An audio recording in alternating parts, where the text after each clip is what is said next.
चलिए आरंभ करते हैं। ओम सदाशिव समारंभां शंकराचार्य मध्यमाम् अस्मदाचार्य पर्यन्तां वंदे गुरु परंपरां। वाक्यकारं वररुचिं भाष्यकारं पतंजलिं पाणिनिं सूत्रकारं च प्रणतोऽस्मि मुनित्रयम्। सर्वेभ्यो नमो नमः। अद्य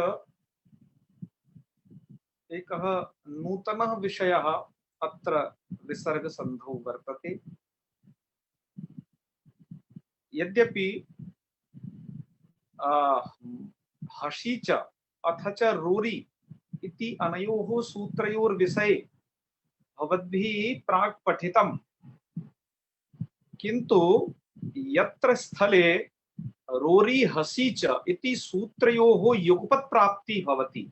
युगपत् इत्युक्ते सहैव, एक साथ इति हिंदी भाषाया वन टाइम यदा प्राप्ति भवति तदा किं तत्र किं भवेत् इत्युक्ते तत्र रोरी इति सूत्रं स्यात् अथवा हसी च इति सूत्रं स्यात्। अस्य विषये अद्य विस्तरेण पठिष्यामः। मित्राणि, आज हम रोरी और हसी च इन दोनों सूत्रों की जब एक साथ प्रवृत्ति होगी तब हम उनमें से कौन सा सूत्र को लगाना है, हमें इसका आज हमें यह व्यवस्थापन सीखना है। क्योंकि जब दो सूत्र एक साथ टकराएंगे तो क्या होगा, और यह हसी ये वाली संधि आएगी किसके अंतर्गत, ये ओकार वाली संधि के अंतर्गत आएगी जहां ओकार होता है। ठीक है। हाँ, तो आइए आज कुछ व्याकरण की कुछ तत्व विषयक बातों को समझते हैं। तो चलिए, आपकी पुस्तक सिद्धांत कौमुदी में यह लिखा हुआ है। एक जब हमने कल विगत जो है दिन यह पढ़ाया था आपको सूत्र, उसके नीचे लिखा था कि मनस रथ इत्यत्र रुत्वे कृते हसी चेति इति उत्वे रोरीति लोपे प्राप्ति। यह एक बात लिखी हुई है आपके कौमुदी। ठीक है जी। इसका बात का मतलब क्या है? इसका बात का मतलब यह है, आप इसको भली भांति समझ पाएंगे अच्छे ढंग से। ये कहा जा रहा है कि मनस रथ ऐसी वाली कंडीशन हो जाए तब क्या करे। कहा यहाँ पर रुत्वे कृते, पहले आपने रुत्व कर लिया, तो आपने रुत्व कर लिया है जी, ससु रू सूत्र से रुत्व कर लिया। तो रुत्व कर लिया तो क्या हो गया, ये वाली कंडीशन बन गई। ठीक है जी। रुत्वे कृते, रुत्व कर लिया, अब इस वाली कंडीशन में आ जाए। ऐसी स्थिति होने पर किस चीज की प्राप्ति होती है? ऐसी स्थिति होने पर जो एक सूत्र है आपका यहाँ पर, एक तो हसी च सूत्र प्राप्त है। क्योंकि वो सूत्र क्या कहता है, एक बार अर्थ को पुनः स्मरण करें। अपलुत आकार से परे जो रू का र, उसको उकार होता है, हस के परे रहते। अपलुत आकार है आपके मन में, न में अ, उससे परे है रू का र, और आगे हस परे है हस प्रत्याहार का वर्ण रथ का र। इतनी चीज क्लियर कर लीजिए पहले। ठीक है। हाँ, सूत्रार्थ बार बार स्मरण करते रहिएगा तो आप अच्छे से समझ पाएंगे इस सब चीज को। तो क्या हुआ यहाँ पर कि ये हसी च सूत्र आपका प्राप्त है। कैसे प्राप्ति है हमने बता दिया आपको। ठीक है। रोरी की प्राप्ति कैसे है, यहाँ पर रोरी सूत्र की जो आप विगत दिन पढ़े हो, उसकी प्राप्ति ऐसे है कि वो सूत्र क्या कहता है, रोरी अर्थात रेफ यदि परे हो तो पूर्व वाले रेफ का रो लोप हो जाए जी। तो ये र परे है और पूर्व में ये र है, इसका यहाँ पर लोप हो सकता है, तो ये कंडीशन बन सकती है। तो भाई दोनों में से क्या किया जाए है?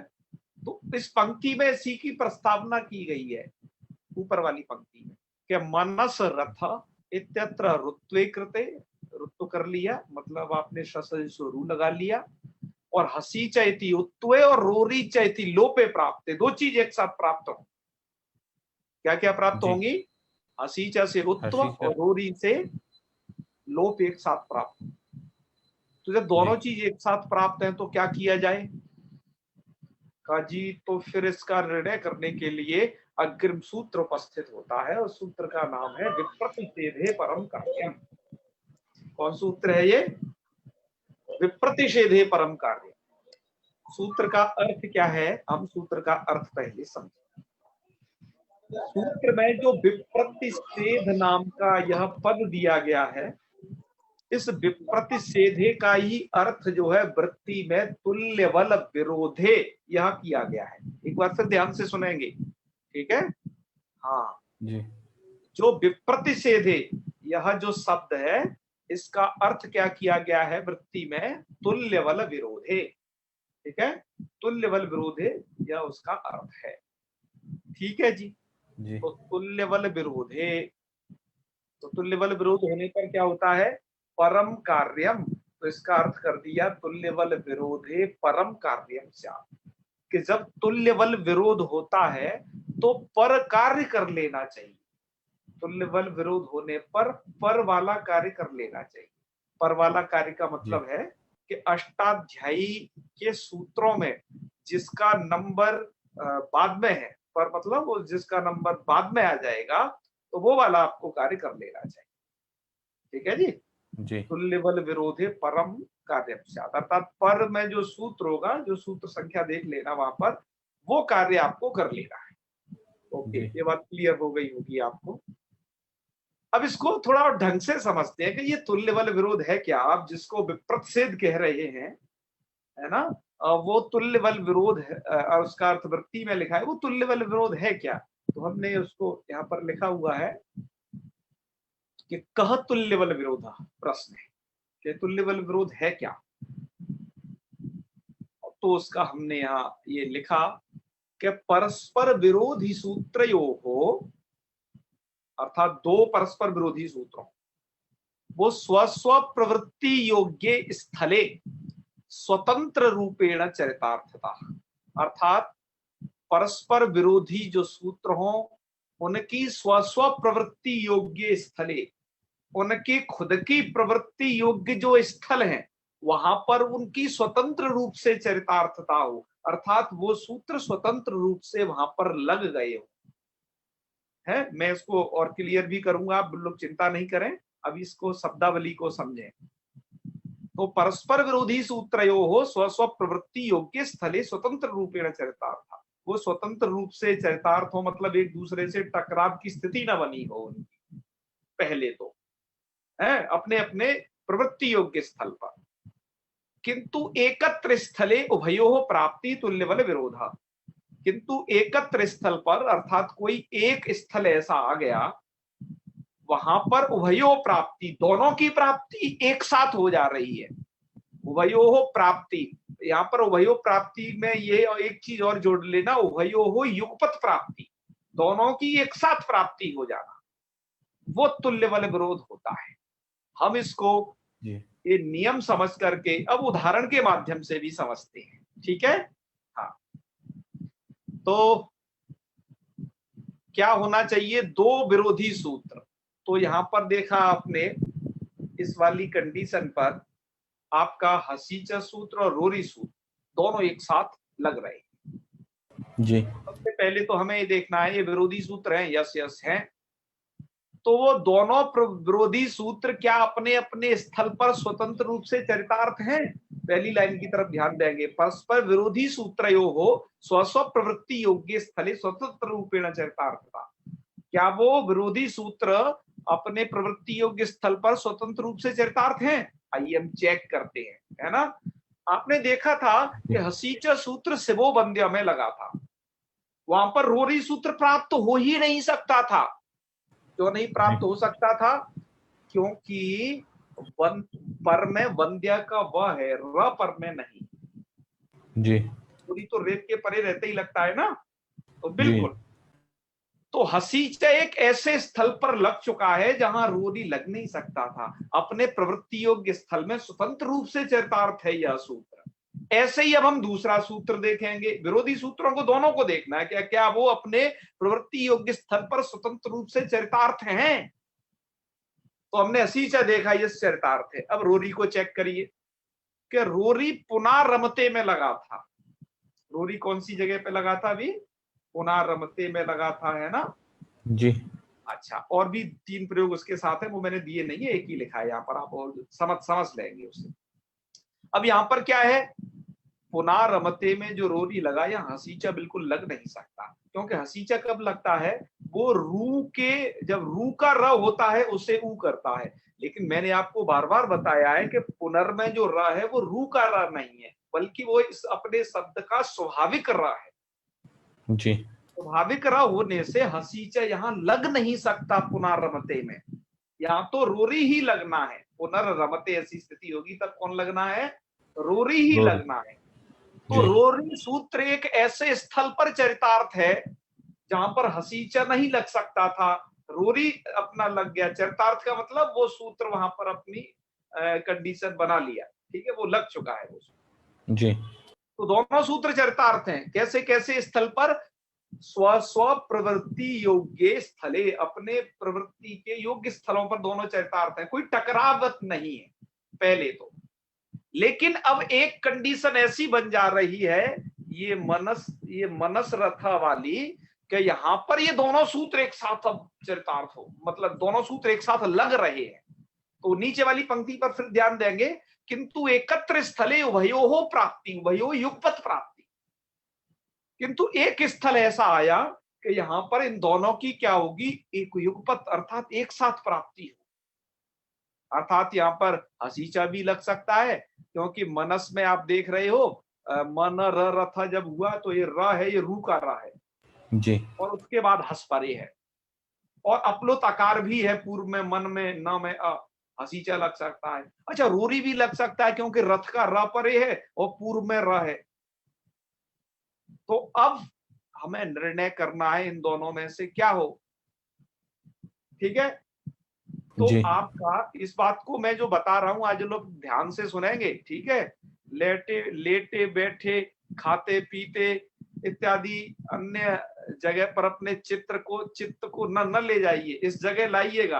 आज एक आप व्याकरण का बहुत ही मार्मिक प्रसंग समझ रहे हैं, है ना? केवल ऐसा नहीं कि प्रयोग सिद्धि मात्र समझ रहे हैं, यह आपको हमेशा काम आने वाला है। जैसे एक मार्मिक प्रसंग आपने पूर्वत्र सिद्धम समझा था, कुछ वैसा ही है ये, ठीक है ना?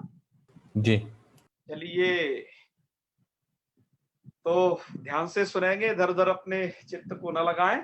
हाँ, मैं फिर अब आपसे अब वो बता रहा हूं इस बात को कि अब मनस रथ, अब मन र रथ, ऐसी कंडीशन होने पर कौन सूत्र लगाया जाए? क्योंकि यहां पर अब क्या हो गया? तुल्यबल विरोध हो गया। तुल्यबल कब होगा? कि हसीचा भी अपनी जगह चरितार्थ हो, रोरी भी अपनी जगह चरितार्थ है पुनर्रमते में, और एक स्थल में अब दोनों आ गए। तो यही तुल्य बल विरोध है, अर्थात दोनों बराबर के पहलवान है ना? जी। जी। तो अब इनमें से कौन सा लगे? तो इसलिए अब सूत्र बनाया, विप्रतिषेधे परम कार्यम, अर्थात तुल्य बल विरोध होने पर वाला कार्य हो जाए। तो अब हम पर वाला कार्य चेक करेंगे, इन दोनों में पर कौन है? तो देखा हमने हसीचा का जो नंबर है वो है 61114, जी। और रोरी का जो नंबर है वो है 8314 केवल। तो इन दोनों में पर सूत्र कौन है अष्टाध्यायी के अनुसार? रोरी। रोरी सूत्र है। तो मतलब रोरी सूत्र ताकतवर अधिक है, रोरी सूत्र को यहां लगना चाहिए, है ना? जी। जी। हाँ, पर अभी कहानी खत्म नहीं हुई, आगे सुनिए। कहा कि ठीक है, रोरी सूत्र लगना चाहिए, पर रोरी सूत्र साथ साथ में क्या है? रोरी सूत्र साथ में त्रिपादी भी है। क्या समझे? रोरी सूत्र साथ में पर तो है माना, लेकिन वो त्रिपादी है। इस बात को ध्यान से सुनिएगा, है ना? जी। तो इसलिए क्या होगा त्रिपादी होने के कारण यहाँ पर लिख दिया इति लोपे प्राप्त, इससे लोप प्राप्त है, मतलब ये लग नहीं पाएगा क्योंकि ये त्रिपादी है। तो फिर यहाँ पर क्या करेंगे, कहा फिर तो हम यहाँ पर पूर्वत्रा सिद्धम इति रोरी इत्यस्य असिद्धत्वात् उत्तमेव, पूर्वत्रा सिद्धम लगाना पड़ेगा फिर तो हमें। विप्रत सीधे परम कार्यम यहाँ नियम नहीं कर पाएगा, अपना काम नहीं कर पाएगा। क्या लगाना पड़ेगा, पूर्वत्रा सिद्धम। पूर्वत्रा सिद्धम क्या कहता है कि 7.25 अध्याय की दृष्टि में त्रिपादी सूत्र सिद्ध होते हैं जी। 7.25 अध्याय की दृष्टि में त्रिपादी सूत्र क्या हो जाते हैं, असिद्ध हो जाते हैं। तो चलिए देखें, 7.25 अध्याय का सूत्र है आपका हसीचा। 7.25 अध्याय तक में 6 में पढ़ा गया तो 7.25 में आ गया। जी जी। अच्छा, और त्रिपादी सूत्र कौन है, रोरी। तो 7.25 अध्याय की दृष्टि में त्रिपादी सूत्र हो जाते हैं असिद्ध जी। तो इसलिए यहां पर क्या होगा, असिद्ध हो जाने से, है ना, रोरी असिद्ध हो गया तो इसका मतलब हसीचा सूत्र ही लगेगा। तो हमने क्या किया कि पूर्वत्रा, इसलिए मूल में लिखा है, देखिए, पूर्वत्रा सिद्धम इति रोरी इत्यस्य असिद्धत्वात् उत्तमेव, पूर्वत्रा सिद्धम के कारण से रोरी इति असिद्धत्वात्, रोरी सूत्र असिद्ध है, असिद्ध हो जाने से उत्तमेव, उत्तमेव इत्युक्ते हसीचा सूत्र से उत्त हो जाएगा यहाँ पर। जी। तो ठीक है, हम पहले प्रयोग बना लेते हैं फिर और बात करेंगे। हमने अब यहाँ पर क्या किया, इधर तीसरे नंबर की स्थिति को देखिए कि मन ऊ रथा, मतलब हमने हसीचा लगा लिया, र को ऊ कर लिया, तो मन ऊ रथा, पूर्वत्रा सिद्धम और हसीचा है। और इसके बाद आपको क्या कर देना है, यहाँ पर अ और ऊ में कर देना है गुण, तो आपका प्रयोग बन जाएगा क्या, मनोरथ। अब प्रश्न उठता है भैया कि जब आपको पूर्वत्रा सिद्धम से ही काम चलाना था तो विप्रत सीधे परम कार्य यहाँ क्यों दे दिए जी। इसको बीच में अड़ाने का क्या मतलब है, ये तो दिमाग पर आप सभी के जोर भी डाल रहा होगा कि क्या चीज है। तो अब हमें वो समय आ गया है कि अब हमें यह विवेक करना पड़ेगा कि पूर्वत्रा सिद्धम कहां लगाना है और विप्रत सीधे परम कार्यम कहां लगाना है। ठीक है, अब इस बात को क्लियर समझ लीजिए। जी। तो अब नीचे हमने इसलिए एक थोड़ा सा निष्कर्ष लिखा है, निष्कर्ष थोड़ा आधा लिख पाया है, आधा हम बोल देंगे स्वयं। निष्कर्ष ये है कि सपात सप्ताध्यायी त्रिपादी सूत्रोर मध्य विप्रतषेधो न भवति। सबसे पहली चीज, विप्रतषेध कहां नहीं बनेगा ये हमने इसमें लिखा है, और कहां बनेगा वो हम बताएंगे। कहां नहीं बनेगा वो पहले समझिए। विप्रतषेध वहां नहीं बन पाएगा जहां पर एक सूत्र सपादी अर्थात 7.25 अध्याय का हो, एक सूत्र त्रिपादी अर्थात उन बचे खुचे या तीसरे 3 पाद हैं उनमें उनका हो, तो वहां पर क्या नहीं बन पाता है, विप्रतषेध। अच्छा, विप्रतषेध वहां बन क्यों नहीं पाता, उसका कारण समझते हो ना, कि पूर्वत्रा सिद्धम के कारण त्रिपादी असिद्ध रहते हैं। तो जो खुद ही असिद्ध है, पहले से ही लकवाग्रस्त है, तो उनमें कैसा तुल्य बल विरोध हो जाएगा उस पे, जो सपात सप्ताध्यायी में पहलवान हैं उधर सूत्र, ठीक है, और त्रिपादी तो पहले से ही लकवाग्रस्त है क्योंकि वो असिद्ध है, अतः उनमें तुल्य बल विरोध नहीं बन पाएगा। जी। बात आई ना समझ में जी। तो कहा उनमें तुल्य बल विरोध नहीं बन पाएगा। तो अब एक बात बताइए, ठीक है, बात आ गई समझ में, तो विप्रत सीधे परम कार्यम लगेगा कहां फिर, अब ये बता दीजिए लास्ट फाइनल।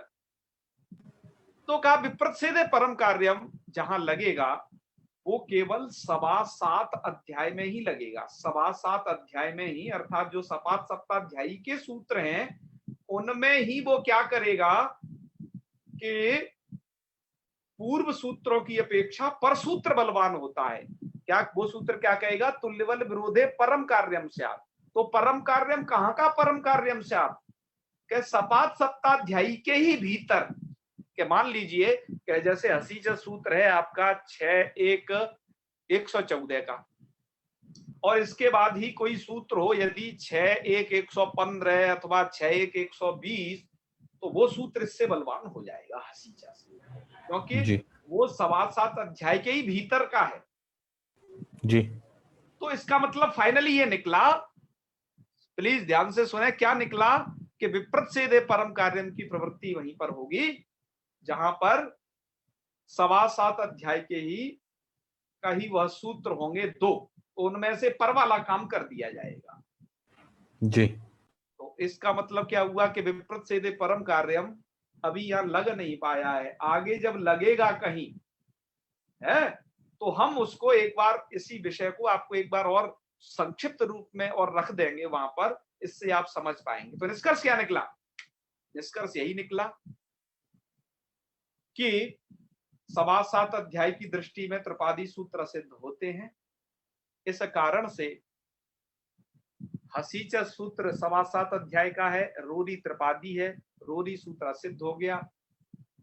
जहां पर एकत्र प्राप्ति का स्थल बना वहां रोरी असिद्ध हो गया। असिद्ध हो जाने के कारण यहाँ पर हसीचा से उत्त होकर के मनोरथा बन गया। अच्छा, जी और दूसरी बात क्या आई सामने निकल के कि 7 अध्यायी और त्रिपादी सूत्रों के मध्य में विप्रच्छेद नहीं बन पाएगा, क्योंकि वो सूत्र असिद्ध है त्रिपादी वाले, विप्रच्छेद वो उससे पूर्वत्रा सिद्धम के कारण। तो जी विप्रच्छेदे परम कार्यम कहाँ हो पाएगा? मतलब तुल्य बल विरोध होने पर पर वाला कार्य कहाँ हो पाएगा, है ना? तो वो कहाँ हो जी पाएगा? तो उसके लिए क्या बताया कि 7 अध्याय के भीतर का ही वो सूत्र होना चाहिए, है ना? तब वहां पर जाकर के विप्रच्छेद बन पाएगा। अभी ये सब बातें हैं आपने सामान्य रूप से समझी हैं। आज आपने व्याकरण का यह एक विषय समझा है। तो जैसे आपने मनोरथ समझा, इसी तरीके से कुछ अन्य भी प्रयोग बन सकते हैं, उनको एक बार आप देख लीजिएगा। जैसे ये है, देखिए कैसे है कि वालो रोदिति, देख लीजिएगा। इन सब जगह देखो क्या है, र पर है आगे, र र मतलब रूरी भी प्राप्त है, और पूर्व में देखो बाल शब्द में अकार है, तो अपलुत आकार है, अपलुत आकार से पहले रू का र रहेगा तो हसी भी प्राप्त रहेगा। ये सभी वो स्थल है, ठीक है? तो जी इसलिए क्या बनेगा, वालो रोदिति, बालक रोता है। यहाँ पर सब जगह हसीचा लगा है, क्यों? क्योंकि पूर्व में अकार है, ये राघव, बाल, काकः, देख रहे हो ना? हाँ, तो इसलिए काको रौति, भूयो रमते, ईश्वरो रचयति, धर्मो रक्षति, और देवो राजते, भूभृतो रोषा। जी इस प्रकार से ये प्रयोग बन जाएंगे, ठीक है? जी हाँ, तो आपने एक विषय को समझ लिया अच्छे से। यदि इस विषय में कोई एक चीज और दिखा दें, फिर अपने डाउट जरूर बताइएगा, यदि कोई हो तो अपने प्रश्न अवश्य करें। एक चीज और देख लीजिए कि इसको सिद्ध कैसे करना है, ये यहाँ लिखा है, इस स्क्रीनशॉट को देखें। मनस रथा, देखो कैसे है कि मनस रथा इत्यत्र ससजसोरु इति सूत्रेण रुत्वे अनुबंध लोपे च कृते मनररथ इति अवस्थायां रोरी इत्यनेन पूर्वस्य रेफस्य लोपे हसी च इत्यनेन उत्त्वे प्राप्ते विप्रच्छेदे परम कार्यम इति व्यवस्थानुसारम परत्वात् रोरी इति लोपे प्राप्ते, प्राप्ते लिखा है, हुआ नहीं, मतलब रोरी से लोप प्राप्त होना चाहिए, किंतु पूर्वत्रा सिद्धमिति न्यायात् हसी चैति सूत्र दृष्टया रोरीति त्रैपादिकस्य असिद्धत्वात्, रोरी त्रैपादिक है इसलिए असिद्ध हो जाएगा। तो इसलिए फिर क्या होगा, उत्त्वे कृते, मतलब हसी से ही उत्त कर लेंगे। तो मन ऊरथ इति जाते आद्गुणति सूत्रेण ओ इति गुणे एकादेशे कृते मनोरथ इति रूपम सिद्ध। इस तरीके से रूप की सिद्धि हो जाएगी। तो इस विषय में आपके कोई प्रश्न है, कर सकते हैं, बताइए राधा जी।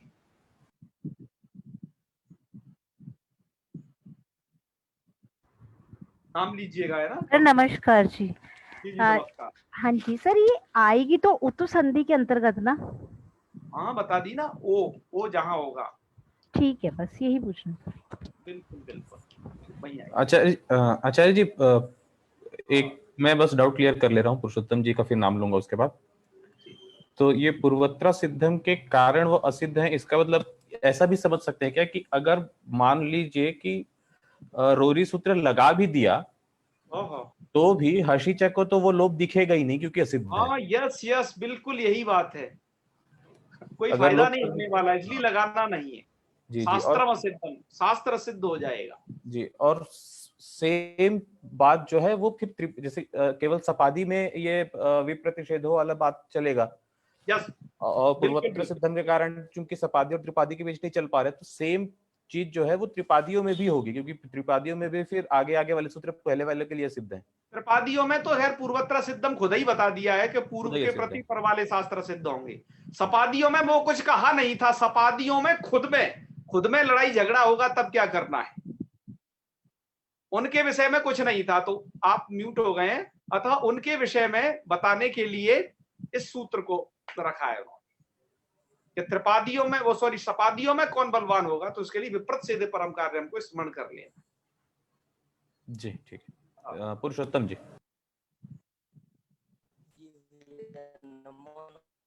हाँ जी,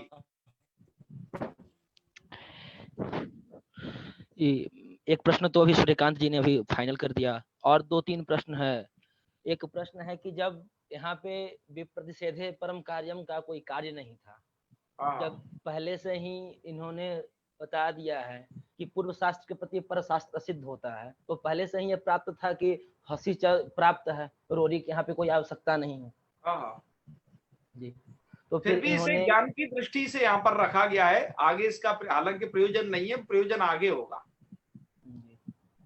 केवल ज्ञान वर्धन की दृष्टि से रखा गया है कि ये क्या ज्ञान वर्धन की दृष्टि से कि त्रिपादी और सपादी के मध्य में विप्रतिषेध नहीं बन सकता, जो नीचे एक निष्कर्ष लिखा था ना, इसी बात को दर्शाने के लिए लिखा है। ठीक है। और दूसरा प्रश्न है कि जैसे निषेध कहते, यहाँ निषेध कहने से तात्पर्य मालूम चल जाता है कि निषेध करता यानी कि इसको वो करता है जो उसका है तात्पर्य।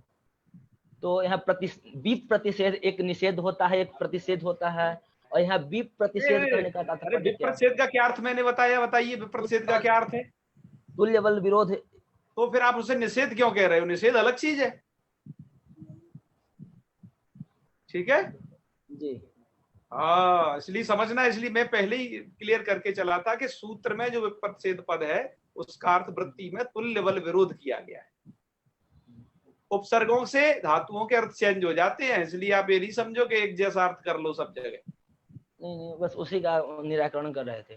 प्रहार, विहार, संहार धातु तो एक है, लेकिन उपसर्गों के लगने से चेंज है। ठीक है। और एक और है भैया डाउट कि जैसे पूर्वोत्तर सिद्धम ने कहा है कि पूर्व शास्त्र के प्रति पर शास्त्र सिद्ध होता है। हाँ, और यहाँ पे फिर सिद्धम क्या कहता है? पूर्व के प्रति पर शास्त्र सिद्ध होता है। जी, सपाद सप्ताध्यायी प्रति सपाद सप्ताध्यायी, हाँ, ये नहीं कहता वो सपाद सप्ताध्यायी के पर त्रिपादी सिद्ध होता है, ये कहता है वो। पूर्व के प्रति सिद्ध नहीं रहता था। आगे भी कहा है भैया कि त्रिपाद्याम पूर्वम शास्त्रों के लिए वो व्यवस्था किया है वो तो। जी हाँ। तो फिर यहाँ पे ये विप्रतिषेधे परम कार्यम, यहाँ पे क्या है कि परम कार्यम से फिर यहाँ पर कार्य की क्या आवश्यकता है? हाँ, तो आपका क्या कहना है? हम समझ नहीं पा रहे हैं, थोड़ा सा क्लियर तरीके से कहें। ये क्लियर तरीका ये भैया कि जैसे वहां पे पूर्वोत्तर सिद्धम कहता है कि पूर्व शास्त्र प्रति पर शास्त्र सिद्ध होता है। हाँ, और विप्रतिषेधे परम कार्यम कहता है। आप जो है गलत अर्थ कर रहे हैं। वो ये नहीं कहता पूर्व से प्रति पर सिद्ध होता है। सूत्र पहला अर्थ है सूत्र का 7 अध्याय की दृष्टि में त्रिपादी सिद्ध होते हैं, और दूसरा अर्थ है त्रिपादियों में पूर्व के प्रति पर शास्त्र सिद्ध है। जी, त्रिपादी की मैं बात कर रहा हूँ कि त्रिपादी में ही पूर्व शास्त्र पर शास्त्र सिद्ध है, और यहाँ विप्रतिषेधे परम कार्यम कहता है कि नहीं। जी ये कहता है कि पर कार्य हो, पूर्व कार्य नहीं हो, पूर्व कार्य असिद्ध हो, पर कार्य हो। इसका मतलब क्या निकला फिर? जैसे तो उन्होंने कहा है कि पूर्वोत्तर सिद्धम कहता है कि पर शास्त्र सिद्ध हो, पूर्व कार्य हो, पूर्व कार्य हो, और एक कहता है कि नहीं, पूर्व कार्य नहीं हो, पर कार्य सिद्ध हो। हाँ, तो इसका मतलब क्या निकला? निष्कर्ष में हमने क्या बताया? सुन रहे थे क्या नहीं उस निष्कर्ष को?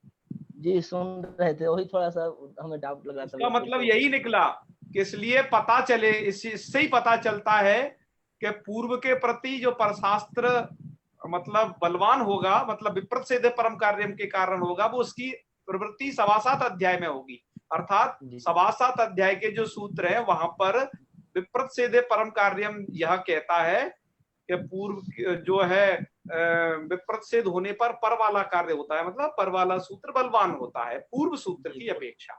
ठीक है। यहाँ पे जी अच्छा। जी त्रिपादियों में तो ये जाएगा नहीं, तो त्रिपादियों में तो पूर्वत्र सिद्धम खुद ही बता रहा है। त्रिपादियों में क्या है, इससे थोड़ा विपरीत स्थिति है। वहां पर क्या है, उसमें परपर वाले शास्त्र सिद्ध हैं, अर्थात उसमें पूर्व वाले शास्त्र सिद्ध हैं, वो कुछ हेल्थी हैं, ताकतवर हैं।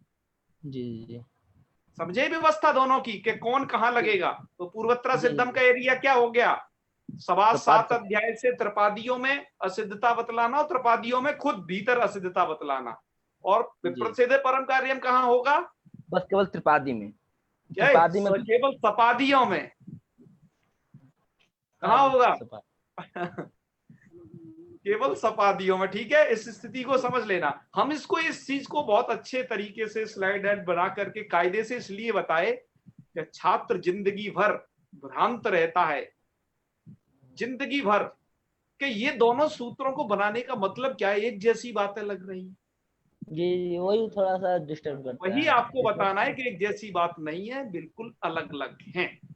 जी जी है ना, समझ गया ये इसमें विस्तार से बताएगा। चलिए, बहुत बहुत धन्यवाद आपका, आपने सब पूछा, जिज्ञासा की, प्रश्न किया। ठीक है पुरुषोत्तम जी, है और कोई एक आध प्रश्न हो तो कहीं आगे चलते हैं, थोड़ा आज का पाठ थोड़ा बचा हुआ है। जी वैष्णवी जी। हाँ जी वैष्णवी जी। जी नमस्ते। जी नमस्ते जी। सर एक क्वेश्चन है, मैं बहुत सोची, मतलब ट्राई की पकड़ने का, पर नहीं हो पाया। क्या नहीं हो पाया? जैसे कि रू है, मतलब अनुनासिक रू और सिंपल रू, उस दोनों में हम कैसे समझेंगे कि वहाँ पे रू है अनुस्वार वाला और एक र है, मतलब ऐसे ही है, दोनों में कैसे समझेंगे? वो तो हम आपको बता रहे हैं ना बार बार कि सकार के स्थान पर जो रू होता है वो अनुनासिक वाला ही होता है, ससो रू से, है ना। तो वहां पर आपको समझना है कि वो अनुनासिक वाला र है, मतलब जो रू वाला र।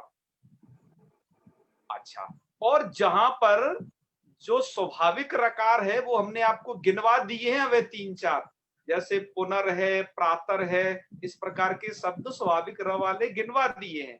और जैसे आपका और शब्दकोश बढ़ेगा, हम अव्यय प्रकरण को पढ़ेंगे, वहां पर और भी कुछ मिल जाएंगे, क्योंकि वो बहुत कम है, गिने चुने हैं, तो आसानी से पता कर सकते हैं। ठीक है ना? ठीक है सर। हाँ, चिंता नहीं करना इस विषय में। चलिए निर्मल जी बताइए। मनीष जी का है। गुरुजी प्रणाम। महादेव। गुरुजी मैं एक प्रश्न था, जो रेफ आदेश होता है, हाँ, इसके लिए कोई सूत्र नहीं है क्या गुरुजी? बस एक ही सूत्र है, अन्हो रेफा रो सुपी, पर वो हर जगह के लिए नहीं है, वो केवल हन शब्द के लिए है। मैंने बताया ना कि विसर्ग संधि में र की स्थिति 2 जगह आई है, एक तो आपको पिछले ही बार पढ़ाई थी वो, और एक जहाँ कोई सूत्र नहीं है, वो बहुत ज्यादा जगह र बनता है, उसकी स्थिति पहले ही है। उसके लिए सूत्र तो है पर उसको कोई काम नहीं होता, वो ससो रू से र तक रह जाता है, उसके बाद कोई संधि कार्य नहीं हो पाता है। जिससे अपने इच प्रत्याहार से परे विसर्ग जो हो और हाँ, उससे परे अस प्रत्याहार हो तो उसको रेफ आदेश हो जाता है। हाँ, तो वो सबसे बच के निकल गया ना, मतलब ससो रू से रू को मतलब रू का र बचा, और उस रा को कुछ भी नहीं हो पाएगा, ना तो हसी च, ना तो रू रप्लुता दप्लुते, ना खरबसाने और विसर्जनिया, ना ही आपका अर्ध विसर्ग वगैरह, ना ही कुछ भी नहीं, मतलब वो सबसे बच गया, इसलिए वैसी कंडीशन बना करके लिख दी है। अच्छा, बचा कुचा जो रहा वो रहा, जहाँ सूत्र नहीं लग पाया तो र को अब क्या होगा, बेचारा घूम जाएगा अपना, आगे पीछे ऊपर नीचे चढ़ जाएगा। ठीक है गुरुजी, थैंक यू। चलिए, तो एक विषय को और थोड़ा देखते हैं, और जैसा कि हमने आपको बताया है कि आपका हम प्रश्न पत्र निर्माण कर रहे हैं, आपको उसको करके बहुत अच्छा लगेगा, है ना। थोड़ा उसमें वक्त लगता है क्योंकि हमें काफी कुछ सोच के उसे बनाना पड़ता है कि ज्यादा से ज्यादा चीजों का उसमें समावेश हो जाए, और हमने जो विषय पढ़ाया है उसका लगभग हम चाहते हैं कि अधिक से अधिक समावेश हो, कम से कम 80% तो हो ही हो जो पठित विषय है उसका, तो इसलिए थोड़ा विलम्ब लगता है कि उस विषय को सोचना, फिर टाइप करना, और वो एक ऐसा कार्य होता है, आप उसे समझते होंगे। तो आज उसे हम शायद 10 बजे तक उसे फाइनल कर देंगे आप लोगों के समक्ष, पर आज एक विषय भी बच गया है, उसे और आप देखें, और फिर हम ये अंतिम मतलब ये विषय को आप देखेंगे, तो इसके बाद बस एक अंतिम विषय बचेगा, वो हम कल पढ़ेंगे विसर्ग संधि का, वैसे है ना, ये सेकंड लास्ट सब्जेक्ट विषय है विसर्ग जी। विसर्ग संधि में हम लोप की कंडीशन आपको रोरी वाले स्थल पर बता चुके हैं कैसे लोप हो जाता है, और एक लोप की कंडीशन जब हमने आपको एक सूत्र पढ़ाया था, भू भगु अघु अघु पूर्वशेवसी, वहां पर लोप की कंडीशन बताई थी, और आज हम तीसरी बार फिर से बता रहे हैं। हम यह चाह रहे थे मित्रों के सब लोप को एक जगह कर दिया जाए, जो 3 जगह बिखरा पड़ा है ना, इसको एक जगह कर दिया जाए, और जहां पर ये अन्हो रेफा देश वगैरह है, इस विषय को एक जगह कर दिया जाए। पर हमारे ऐसा करने से क्या होता कि यहाँ के सूत्रों का क्रम थोड़ा गड़बड़ा जाता, जो भरद्वाजाचार्य जी ने लघु सिद्धांत कौमुदी में क्रम रखा है, ये गड़बड़ा जाता। इस कारण से हमने सोचा कि अब इस क्रम को भंग नहीं करते हैं, जो सूत्र क्रम है, बाकी हम हेडिंग ऊपर लिख दिया करेंगे, उससे आप समझ लेना कि यहाँ क्या कंडीशन है, ठीक है ना जी। तो चलिए फिर आगे अब बढ़ते हैं। इसका प्रयोग बहुत होता है आज, जो अब आप ये वाला लोग पढ़ने वाले हो, तो चलिए कहाँ है ये तो सूत्र पहले देखिए, सूत्र क्या कह रहा है, एतत् तदोहो शुलोपो और अकोरनय समासे हल, ठीक है। सूत्र का अर्थ बनता है अककारयोः एतत् तदोर यह सुलोपः तस्य लोपो भवति न तो नए समास से। सूत्र का अर्थ मैं हिंदी में बता देता हूं, जिससे कि आपको तुरंत इसे समझ में आ जाए। ये सूत्र क्या करता है, सबसे पहले तो देखिए, सु का लोप करता है, सु तस्य लोपः, कब करता है सु का लोप? सु, ये कौन से सु की बात कर रहा है आपको बताएं जी सूर्यकांत जी? सु वाले जो विभक्ति का सु होता है ना, उसकी जी। अर्थात ये सूत्र क्या हो जाएगा कि ससजसो रू करने से पहले ही उसे लोप करके उड़ा देगा, डायरेक्ट सु का लोप कर रहा है, क्योंकि भो भगो अगो पूर्व से होती, तो उसे यह तक ठहरता है, यह बनाता है, बाद में अली सर्वेशाम लोप करता था, लेकिन ये सूत्र तो पहले ही लोप कर देगा, तो सु का लोप करेगा हल के परे रहते। तो क्या जी सब जगह सु का लोप कर देगा? कि नहीं, यहां पर लिखा हुआ है एतत् तदोहो, देखो वृत्ति में यहां पर भी देखिए एतत् तदोहो, मूल में एतद और तद शब्द से आगे जो सु विभक्ति आएगी उसका लोप करेगा। बात आ गई ना समझ में? एतद और तद शब्द है सर्वनाम, आप जिसे कहते हो एतद मतलब यह, तद माने वह, ऐसा जो है करते हो ना, वही शब्द है जी। तो एतद और तद शब्द के आगे जो सुलोप, जो मतलब सु आएगा उसका ही लोप करता है, पर इसकी शर्त बहुत भारी भरकम है। क्या है वो सुनिएगा। एतद और तद शब्द कैसे होने चाहिए? तो कह रहे अककारयोः, उनमें क नहीं होना चाहिए बीच में। क मतलब क नाम का एक शब्द है, वो क नहीं होना चाहिए। तो अककारयोः एतत् तदोः यह सु तस्य लोपः, ककार नहीं होना चाहिए उनमें, है ना, ककार भिन्न, एतद और तत् शब्द का ही सु होना चाहिए, हर किसी का नहीं, ये तो तत् शब्द के आगे वाला, तो उसका क्या हो जाता है? लोप हो जाता है। कब? हली, हल के परे रहते। किंतु यह काम कहां नहीं होगा? नए न तू नए समास से, नए नाम का एक समास है, आप तत्पुरुष नाम का समास एक जानते हो ना, तत्पुरुष का ही एक आगे भेद है, उसमें नए नाम का समास, तो नए समास में यह काम नहीं होगा। तो चलिए हम सबसे पहले सूत्र लगता कहां है वहां देख लो, और कहां नहीं लगेगा उन स्थलों को बाद में देख लेंगे। तो देखिए यहां पर एशस विष्णु में एस शब्द है, और सस शंभु में स नाम का शब्द है? ये क्या है? यहां पर जो एसह बना है ना, एशस, ये तो एतद का जो है एश बन गया है, और यहां पर जो स है वो तद शब्द का बना है। अब ये आपको ये अभी धारण करना है कि एतद का एस कैसे बन जाता है और तद का स कैसे बन जाता है, ये आप हलंत पुल्लिंग में सीखोगे। पर आप अभी इसको समझ लीजिए बस यही कि ये तो एतद शब्द है इसमें और इसमें तद शब्द है। जी ठीक है जी। तो यहां पर एतद शब्द का इससे आगे ये सू का सा है, रेड में जो दिख रहा है वो विभक्ति वाला, और इस सा के आगे जो तद शब्द है उसके आगे जो सा रेड में दिख रहा है वो किसका है? विभक्ति सू का सा। जी। तो यहाँ पर क्या हो जाएगा? इनका लोप हो जाएगा। क्या हल परे है? यस, हमने देखा कहाँ हल परे है कि विष्णु हूं का वी हल परे है और यहाँ पर शंभु का सा हल परे है। ठीक है, हल परे मिल गया। क्या यहाँ नए समास तो नहीं है? तो हमने देखा जी बिल्कुल भी नहीं है नए समास यहाँ पर है। अभी मान लेना तो अभी नहीं समझ भी पाओ तो नए समास नहीं है।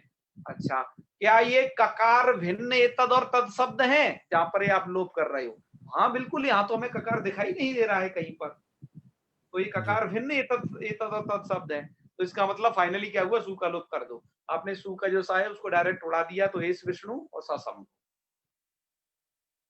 ठीक है, यह स्थिति बची। जी। अच्छा, अब इसमें कुछ ऐसा लिखा हुआ है, ये दो तो प्रयोग आपने सिद्ध कर दिए। अब लिखा है इसमें अको किम, ये क्यों कहते हो कि ककार भिन्न? क्या लिखा है? अककारयो हो। ककार भिन्न क्यों कहते हो कि उसमें क नहीं होना चाहिए? कि ककार भिन्न इसलिए कहा कि देखो ये वाला जो है एतद शब्द है, इसमें ए सकस ये क बीच में आ गया है। क्या आ गया है इसमें? क। ठीक है, तो ककार के आ जाने से क्या होगा यहाँ? तदोसलोपो पूर्ण समास से हली से अब सू का जो सा है जो आपको रेड अक्षर रेड में दिख रहा है उसका लोप नहीं होगा। बात आ गई समझ में? जी। तो नहीं होगा यहाँ पर, क्योंकि वो क्या कहता है? अककार हो, ककार भिन्न होना चाहिए वह शब्द, तो लोप नहीं हुआ।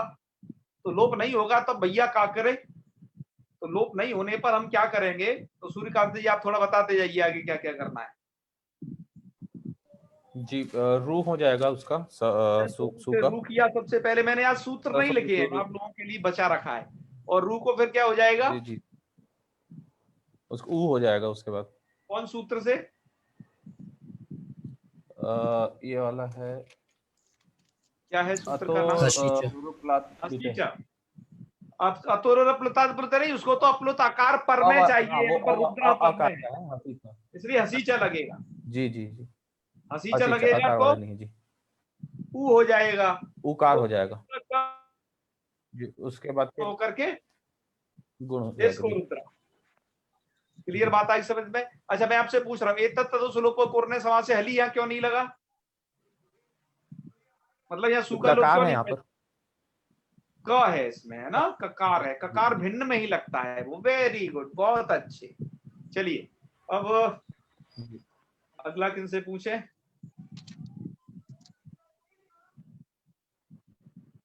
हाँ जी, इनका नाम दे बताइए। सुमित जी है क्या? सुमित जी? जी हैं। सुमित जी आइए अगले वाले प्रयोग में। अससेवा, ठीक है? सुन पा रहे हैं? नहीं है? चलो श्याम सुंदर जी, श्याम सुंदर जी। जी जी बड़े भैया प्रणाम। महादेव, चलिए आपसे बात करते हैं कुछ दो चार। जी जी जी। असत सेवा, मैं आप में से किसी का भी नाम ले सकता हूं बीच में, तो कृपया आप लोग सावधान रहें सबके सब। ठीक है, तो असत सेवा यहाँ पर ये सूत्र इसलिए नहीं लगेगा, देखो यहाँ पर लिखा हुआ है अनय समासेति किम जी, अर्थात ये सूत्र ये कहता था ना, न तू नए समासे जी, नए समास में ये सूत्र नहीं लगेगा। तो यहाँ पर क्या है? न स इति असा, नए समास है यहाँ, और उसके आगे सू का सा है ये जी। तो यहाँ पर इसलिए एतत् तदोसलोपो पूर्ण समास से हली सूत्र नहीं लगा, क्योंकि यहाँ पर क्या है? नए समास है जी। तो नहीं लगा तो क्या क्या हो जाएगा बताइए जी? सजसो रू से रू हो जाएगा। यस, तो अ स र से फिर और फिर खर वसाने और विसर्जन यहाँ से सा हो जाएगा। रेफ को। विसर्ग होगा, विसर्ग, हाँ विसर्ग, विसर्ग होगा। विसर्ग हो जाएगा तो असह से वा, फिर उसके बाद फिर विसर्जनीय से सा हो जाएगा। हाँ, क्योंकि विसर्जनीय सा से सा हो जाएगा, जी पर वो उसका भी कोई बाधक है क्या? विसर्जनीय सा का इस सर के परे रहते पर, सर यदि परे हो तो सर के परे रहते विसर्जनीय लगता है, यदि सर परे मिल जाए तो फिर क्या हो जाता है? विसर्ग हो वासरी। जाएगा, फिर वाशरी, वाशरी लगेगा। तो विकल्प से क्या होता है? विकल्प से सकार होता है। विकल्प विकल्प से विसर्ग हो जाएगा। हाँ, तो मतलब एक बार सकार होगा, एक बार विसर्ग होगा। हाँ एक बार विकल्प होगा, फिर और स्तुनाश्चु से बनेगा, सकार होगा, फिर स्तुत भी तो होगा जब सकार होगा। हाँ, उस पक्ष में हाँ स्तुनाश्चु से स्तुत्व हो जाएगा, तो एक इसलिए एक रूप बनेगा असस्यव, असाशिवः और जब दूसरा एक रूप बार बनेगा विसर्ग ही रहा तो असशिवः। असहस्यवा। जी जी जी बात आ गई समझ में? जी जी जी जी। चलिए, अब है हमारा अंतिम, ये तो अंतिम में लेते हैं राजमणि जी, आपसे बहुत दिनों से बात नहीं हुई है, सुन पा रहे हैं राजमणि जी? नमो नमः भ्राता। नमो नमः, ठीक ठाक है आप? जी ठीक है। चलिए चलिए, कोई बात नहीं, अब आपसे कुछ बात करते हैं। ये सूत्र हल्के परे रहते ही लगता है, इसमें दे देखिए तत्तदोषलोपो पूर्ण समास है। अच्छा, अब इसलिए कहा हली किम एशोत्र, हल परे रहते क्यों ये लगेगा, तो का एशोत्र, ये सूत्र में यहाँ नहीं लग पाएगा ये सूत्र, क्योंकि हल परे नहीं है, क्योंकि यहाँ पर एक तत्व शब्द है, ये एस का ये है ना जी। पर ये अत्र का हल नहीं है, इसलिए सूत्र नहीं लगा। जब सूत्र नहीं लगेगा तब क्या क्या होगा आप मुझे बताते जाएं। एषा स अत्र, उसके बाद क्या करना है? ये सा को रू हो जाएगा, रू हो जाएगा स से रू से, तो एषा र अत्र, उसके बाद क्या करना है? फिर उसके बाद हसी, ये हसी च से नहीं, हस कहाँ परे है? अत्र में आ, फिर हस करे, हस परे कहाँ है आगे? तो रो अकार परे है ना? जी जी। एस में इधर अ और अत्र में इधर अ, बीच में र फंस गया तो उसे अतोरुप्लुते लगेगा। फिर उसके बाद उसके बाद का अ और उ मिल के गुण हो जाएगा, ओ हो जाएगा, वो हो जाएगा, तो ये सूत्र फिर आगे, और फिर यहाँ पे पूर्व रूप हो जाएगा। एंगा पदांतदति से है ना जी। अरे वाह भाई राजमणि जी, जय हो, आप सब लोग अब विद्वान हो गए, पक्की बात है, ठीक है, कोई संदेह नहीं है, अब आपको इसमें बिल्कुल भी संदेह नहीं है। चलिए, आज आपने जो पढ़ा था उसको थोड़ा सा ये देख लें, कुछ एक आध इमेज और आपको दिखा दें कि देखो इसको कैसे सिद्ध करना है, एक बार ये देख लीजिए। अभी तक आपने जो पढ़ा, एष विष्णु इत्यत्र हल परत्वात् और ककार रहितात् एतत् तत्शब्दात् परस्य सुप्रत्ययस्य एतत् तदोश्लोको कोर्णय समासे हलि इति सूत्रेण लोपे कृते एष विष्णु इति रूपम सिद्धम। बस ऐसे ही सत्संभु सुलोपे करते, ये भी सिद्ध हो जाएगा। प्रश्न किया गया अको किम, ककार रहित हो ऐसा क्यों कहते हो? तो कहा एसको रुद्र, कि यदि ककार रहित यो हो इति न उच्येत तर्हि ककार सहितस्य एसकस रुद्र इत्यत्र एतद शब्दस्य अपि सुप्रत्ययस्य लोपापत्ति स्यात्, यहाँ पर भी लोप होने लगेगा, तो इसलिए अको इति कथनेन तु सुलोपः अस्य ककार रहितत्वात् न भवति, नैव सुलोपः, यहाँ पर नहीं होगा, ठीक है ना। अनय समासेति किम, तो ये देखिए असस्यवा, क्या नए समास नए समासेति न प्रतिसिद्ध्येत तर्हि असस्यवा इत्यत्र नए समासगतस्य तत्शब्दस्य अपि सुलोपापत्ति स्यात्, तो अत्र कृते निषेधे तो सुलोप न भवति, ये देख लेना, ठीक है। ऐसे ही आगे ये सूत्र को भी देख लेना, अभी सिद्ध कर दिया। और उदाहरण इसके क्या है कि एष धर्मः सनातनः, आपने पढ़ा होगा गीता में बहुत जगह आता है एष धर्मः सनातन, तो ए सह नहीं यहाँ पर होगा, यहाँ पर क्या है एष धर्मः सनातन। ऐसे ही एष रामः स धावति स क तो यहाँ सह का नहीं है, स का, क्योंकि आगे क्या है, आगे है आपका हल परे, तो स क क्या करना है, स क। ओके, और कुछ उदाहरणों को देख लेते हैं, नहमी व्याख्या से हमने उन्हें उद्धृत किया है। इस तरीके से आपको क्या यही प्रयोग करने हैं, आप इनको थोड़ा एतद और तत् शब्द के विषय में थोड़ा अच्छे तरीके से ध्यान से इसको करेंगे। इन्होंने सभी ये दे दिए हैं, आप देख रहे होंगे। ह मतलब हल के परे रहते कहाँ का लोप हुआ है, एतद तत् शब्द के सु का, ये सब वही उदाहरण है, तो आप इसमें देखिएगा। आप इसे सबसे पहला सहसती और ए सासती, सयाति ए सयाति, ऐसी और पढ़ लीजिए। आप क्या है, आपको जो अच्छा लगे उसे पढ़ लीजिए। सनमति ए सनमति, ठीक है, इतने पढ़ लिए। चलो अगले पेज पे चलते हैं। अगले पेज पे यहाँ है, और तो इन्होंने कुछ बनाने पड़े हैं इन्हें जबरदस्ती, क्योंकि सभी हल एक साथ मिलना इन्हें दिक्कत थी। तो सभाति ए सभाति, सछादयति ए सछादयति, सटिट्टिभा ए सटिट्टिभा। तो मतलब ये आपने सब जगह क्या देखा, हल परे है, एस और स के आगे, तो उसका लोप हो गया है। सगच्छति, सह गच्छति ऐसा नहीं करना है ना, हाँ नहीं करना। एस गच्छति, सबध्नाति, सकरोति, सपठति, ससेति। इसका मतलब अच के परे रहते तो कुछ और कर सकते हैं, पर हल के परे रहते तो लोप ही करना है आप। ठीक है, ओके ओके। सफलति, समझ गए होगे आप लोग, है इशारा ही काफी, आपने सब देखा। तो गुरकांत जी तो ठीक है ना, आज का प्रयोग समझ गए कैसे करना है जी।